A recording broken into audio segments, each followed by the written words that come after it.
Welcome to तत्सत astrology. दशाफल अध्याय लघु Parashari.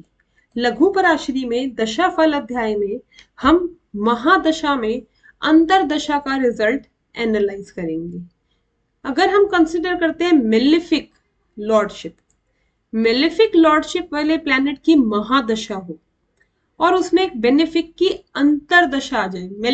Benefic as per lordship है, नेचुरल हम नहीं कंसिडर कर रहे हैं। मेलेफिक की महादशा में बेनिफिक की अंतरदशा हो, दो कंडीशन होंगी कि ये इससे एसोसिएटेड होगा या नॉट एसोसिएटेड होगा। सिमिलरली योग कारक की दशा एसोसिएटेड होगी या नॉट एसोसिएटेड होगी।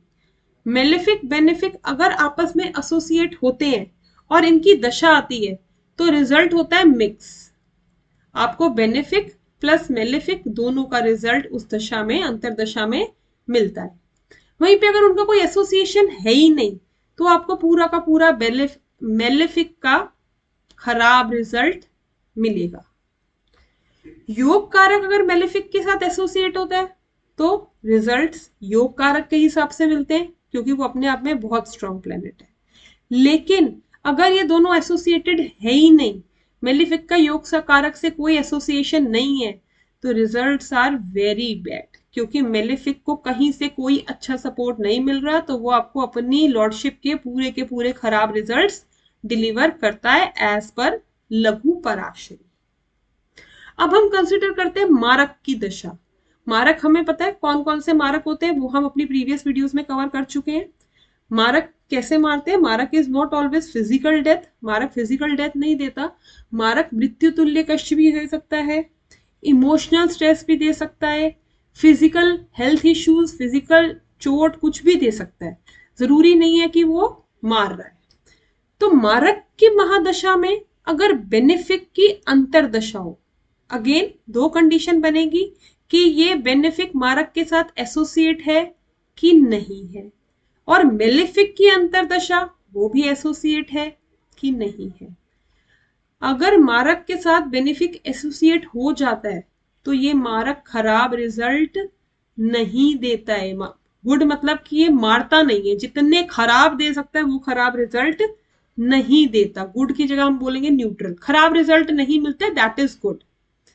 लेकिन इन दोनों को कोई एसोसिएशन है ही नहीं, मारक को बेनिफिक का कोई एसोसिएशन है ही नहीं, तो ये अपनी दशा में मार सकता है, मतलब अपने खराब रिजल्ट डिलीवर कर सकता है। एक तो मारक की महादशा, ऊपर से मेलेफिक की अंतरदशा, कोई फर्क नहीं पड़ता एसोसिएट है कि नहीं है, उसने रिजल्ट खराब ही देने हैं। एक खराब दूसरा भी खराब, तो अच्छाई तो कहीं से आ ही नहीं रही, तो अच्छा आएगा कहां से? खराब रिजल्ट ही आएगा। सिर्फ अगर मारक के साथ कोई बेनिफिक एसोसिएट हो जाए तो बच सकते हैं, अदरवाइज खराब दशा ही जाने वाली है। योग कारक प्लैनेट की दशा। योग कारक हमें पता है, योग कारक अपने आप में सबसे स्ट्रॉन्ग प्लैनेट होता है, केंद्र भी लेके बैठा है, त्रिकोण भी लेके बैठा हुआ है। योग कारक में अगर मारक की दशा आती है तो लघु पराशरी कहती है कि योग कारक प्लैनेट में जो भी योग उसकी महादशा में एक्टिव हो गया है वो मारक की अंतरदशा में कंटिन्यू होगा। वो योग खत्म नहीं होगा, वो योग आगे चलता रहेगा। तो योग कार्य इतना स्ट्रांग है कि मारक कोई नुकसान नहीं कर पाएगा, जो भी योग उसने एक्टिवेट कर दिया है। वहीं पे अगर हम देखें बेनिफिक, ईदर एसोसिएटेड और नॉट एसोसिएटेड। एक योग कारक positive, benefic positive, result is always positive, result अच्छे ही मिलेंगे। केंद्र और त्रिकोण। केंद्र में त्रिकोण की दशा, त्रिकोण की महादशा में केंद्र की अंतरदशा। केंद्र त्रिकोण अगर एसोसिएट होते हैं तो क्या बन जाता है? राजयोग। अगर राजयोग बन गया है बट ऑब्वियसली रिजल्ट बहुत अच्छे आने वाले हैं। और वहीं पे केंद्र त्रिकोण एसोसिएट हो ही नहीं रहे, कोई एसोसिएशन ही नहीं है, तो योग तो बन ही नहीं रहा। अब जब यार राजयोग बन ही नहीं रहा, राजयोग है ही नहीं, तो रिजल्ट तो ऑटोमेटिकली खराब आएंगे, क्योंकि केंद्र त्रिकोण का association is important to generate a Rajyoga.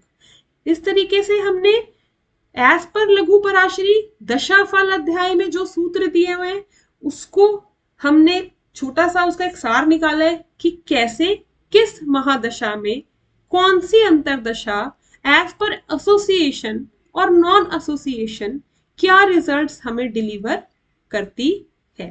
Thank you.